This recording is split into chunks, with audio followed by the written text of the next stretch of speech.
Emma Maria Mazinga, 92 printemps, et pendant que d'autres font de la piscine, du farniente sur la plage ou la sieste, elle court, elle est sprinteuse, ça pourrait être ta chronique effectivement, et elle a le record du monde des 200 mètres dans la catégorie plus de 90 ans. Moi je ne savais pas que ça existait, la catégorie des plus de 90 ans. C'est-à-dire, quelle vitesse?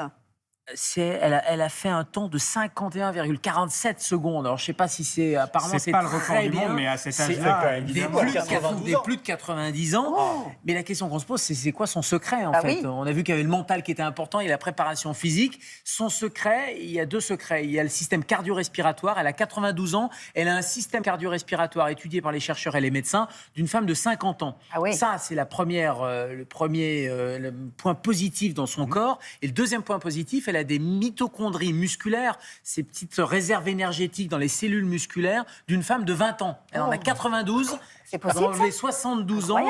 Sa physiologie, son corps, c'est le corps d'une femme de 20 ans. Et c'est ça qui est quand même assez extraordinaire.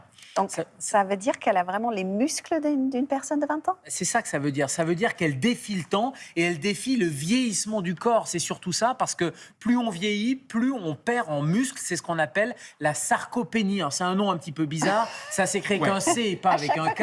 Mais c'est le manque de muscles. Regardez les muscles à gauche. À 30 ans, on a un muscle qui est fort, qui est bien dense. À 50 ans, il commence un peu à se fissurer. Les fibres musculaires sont un peu moins denses, un peu moins fortes. Et puis, quand vous avez à 80 ans, il y a l'os au milieu et puis le muscle, il est vraiment très morcelé autour. L'œuf dur au milieu, c'est l'os. L'œuf dur au milieu, c'est... Ouais, enfin, c'est pas un œuf dur, c'est quoi? C'est un œuf au plat, plutôt. Ça, c'est l'os. Et vous voyez d'ailleurs que l'os à 80 ans, il est plus petit que l'os à 30 ans, mais en plus, les muscles sont plus petits. C'est ce qu'on appelle la sarcopénie. Perte en masse musculaire, diminution de la force musculaire et réduction de la fonction physique. Voilà pourquoi, quand on perd du muscle, quand on perd de la force et quand on perd de la fonction, on marche moins, c'est plus compliqué de monter les escaliers.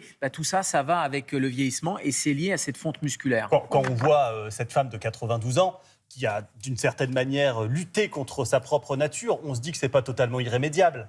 C'est la bonne nouvelle. C'est pas totalement irrémédiable, la sarcopénie. C'est lié au vieillissement. C'est lié, vous l'avez dit, à une partie génétique. C'est-à-dire que la nature, quand même, qui fait les choses. Il y a un capital génétique, très probablement. Mais après, la génétique, vous savez, c'est 20% du déterminant. 80%, c'est nous, dans notre mode de vie, qui déterminons les choses. Et qu'est-ce qu'on peut faire? On peut déjà bouger, lutter contre la sédentarité, avoir une meilleure alimentation, les maladies chroniques. Alors, on ne choisit pas toujours, mais après, le fait de bien traiter les choses, d'avoir une hygiène de vie, les phénomènes hormonaux également, et puis le manque de sollicitation, tout ça sont des facteurs de risque de sarcopénie. Et donc, globalement, on peut lutter, et elle le démontre finalement avec ses moyens à elle, avec probablement sa génétique, son hygiène de vie tout au long de sa vie, et puis son surentraînement quand même. Noam, il est en train de noter tout ça sur les muscles pour les prochaines performances.